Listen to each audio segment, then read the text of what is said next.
Christine Connor from Amelie Designs, and I want to talk to you about our brand new pattern called the Ho Ho Holly Projects. This is what the pattern cover looks like. This is what the back looks like. It's brand new. Right now it's on pre-order at your local quilt store. Here is a sample of the Ho Ho Holly runner. The beautiful rickrack on the side. It's got a little border. There's also a cute little mug rug in the pack, and there's also these things that we're calling gift charms, and here's what one of them looks like. They're two-sided, so they're pretty on both sides. And here is what we're doing with these charms. We're taking like gifts and wine bottles and actually tying them to that. Isn't that cute? So today what I want to do is I want to show you how to make one of these little charms, and that's what we're going to do at the sewing machine. And I also want to show you how to put the little eyelet into the charm so it looks really nice and professional. Now, just to let you know, with all our patterns you get tons and tons of instructions. Like with the Ho Ho Holly table runner, you get all these full colored instructions. I mean, all the way. There's like 16 pages on the CD with all kinds of instructions for how to stitch all the designs on the table runner out. And then there's wonderful instructions for how to assemble the table runner. And it's the same with the mug rug. We have all kinds of instructions. We even have a little icon that tells you what file that you need to get. And then of course there's the instructions for making the charm, but I want to show you how to make the charm. So let's go over to the sewing machine and get started. So first of all, what I like to do is I like to use a product by Floriani called Wet and Gone Water Soluble Stabilizer. It's kind of expensive, but I really like it because it completely dissolves very easily around the project. If you want a cheaper Floriani water soluble stabilizer, you can also try a product called Stitch and Wash. Stitch and Wash. It gets a little fuzzy around the outside, but it works pretty good too. So I've actually turned off the light on my embroidery machine so you can see it better. And you can see here I've hooped one layer of that Wet and Gone stabilizer. I've loaded the design into my machine, and I've hit the start button, and it's stitched a placement line. This first placement line is for my batting, and I'm actually using fusible fleece because it has a lot more sustenance to it, and I like it a lot. Now, I don't think I need to tape mine down, but I don't want anybody running over their fingers, so please tape it down if you even think you're going to run over your fingers.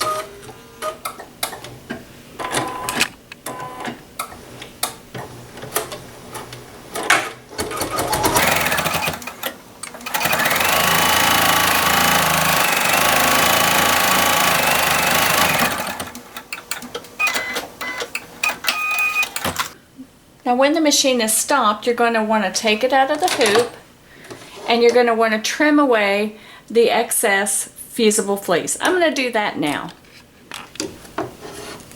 Okay, and here you can see I have trimmed all the way around and removed all the excess fleece or batting. Now I'm going to take the next thing I'm going to do, and if you're following along with me on the pattern, I am on step number 5. So we're going to take the sticky box. I call it a sticky box because I like to contain anything that's going to be sticky in this box. So I'm going to take my leaf fabric, and this is my leaf fabric, right side, wrong side, and I'm going to place the wrong side facing up in my sticky box. Hold on a second. I'm going to shake up. I'm going to use some 505 spray because it doesn't stink up the house. And I'm going to just lightly spray that, just lightly, like such. I'm going to flip my hoop over, and I'm just going to lay that sticky right over that design, like such. Now this is a little bit different. Okay, that was step 5. Now step 6, actually that was 5 and 6. So now we're going over to step 7, and step 7 we're going to lay the fabric on the top part over the batting. And I'm going to actually take some painter's tape and I'm going to tape down the sides here. I'm going to put that back in my hoop. And for step 8, now we're all the way over on step 8 in the instructions, we're going to stitch the design. See?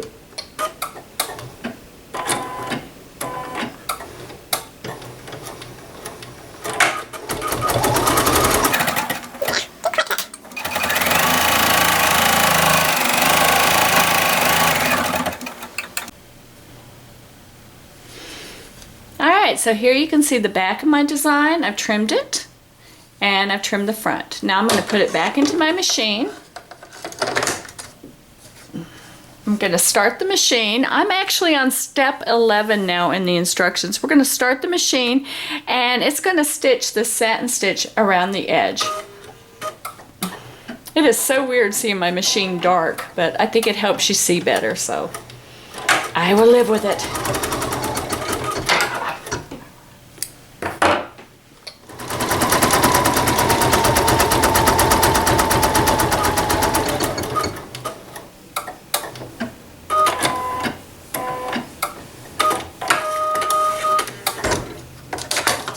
Alright, so here you can see it's got that really pretty satin stitch, and it's also pretty on the back too because I made sure I had matching bobbin thread.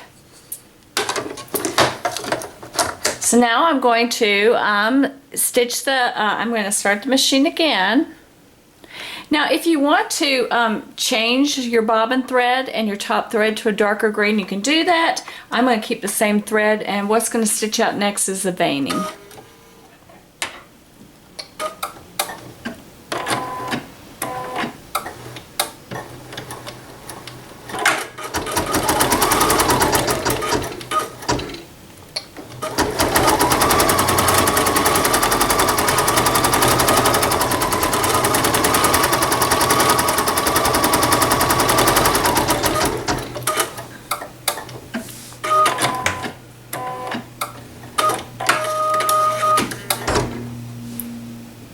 Okay, what we're going to do now is we're going to, it's the same process for the berries as it was for the leaf.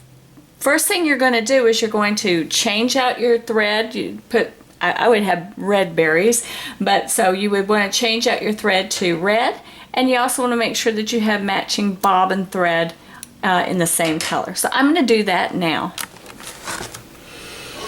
Alright, if you're following along with your instructions, we are already on step number 13. And what we're going to do is we're going to get the sticky box back up, and we're going to take our red thread. Red is always so hard to show up on camera, but there's the front and there's the back. So I'm going to have the back side facing up, and I'm going to grab that 505 spray and just lightly spray it. And that's going to go on the back. I'm going to flip my hoop over. And I'm going to lay that over the back. Flip it over. And then I'm going to lay that on the front. And I'm going to tape that down in place with my tape. Now some people, I have an assistant now. She's just absolutely wonderful.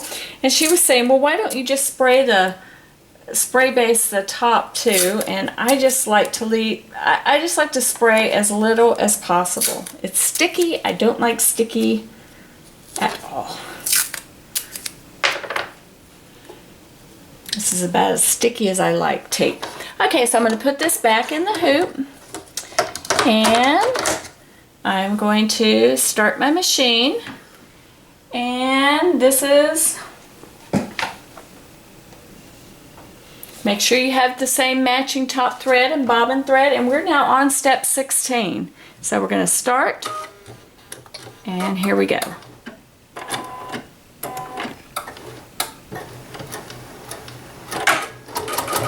Alright, so like before, just like you did with the leaf, you're going to trim the back and you're going to trim the front. You know, it doesn't really matter what color red you put down here either, because it's going to be covered up with thread. But I did do it without having fabric down here when I first designed it, and I just thought the red just if there was any like little gapping in the fill stitches, which sometimes happen, it kind of helped fill it in. So you can put your ugly red fabric down here if you want. Start the machine, and it's going to stitch this fill stitch, and then it'll stitch a little satin stitch around the outside. Okay, when it's all finished, this is what it's going to look like. And you see right up here, there's this little part where there's no stitches on there. And that's where we're going to take the Crop-a-Dile tool and punch out a hole. Now, sometimes I just don't get it. This is called the Crop-a-Dile. It does not crop anything, and there are no dials on it, but they call it the Crop-a-Dile. But I guess it kind of looks like a little crocodile, so that's why they called it the Crop-a-Dile. Okay, took me like a couple days to figure out how to use this thing, so I do not want you to be without knowledge of how to work this thing. So when you squeeze it, you will see, hold on, let me get something to point with. Nothing like a ripper. Okay, you can see that, let me get this in the middle. When I squeeze it, there is this little thing that comes. See that little punchy thing that comes out? And there's also one on, I'm backwards, one on the other side. Okay, that's what you're going to use to, let me get the red stuff out of there. There you go. One of them, and on the side it says inches and centimeters. And this is like the 1/8 inch side. And this is, it doesn't say. Oh, it's a 3/16 of an inch size. So you want the 3/16 of an inch size. And that is actually written, oh, let's see if you can see that right there. It's probably backwards. See if it says, there you go, 3/16 of an inch. So that's the side we're going to use to punch. You see that thing that comes up? We're going to punch.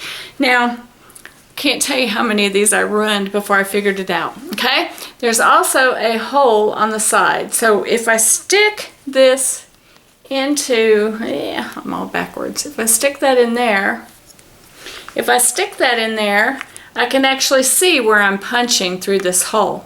Now sometimes it's kind of hard with the red on red. So what I've done also is I've actually taken a Sharpie and just made a dot there so I could see. So I'm going to do that. I'm going to make a little dot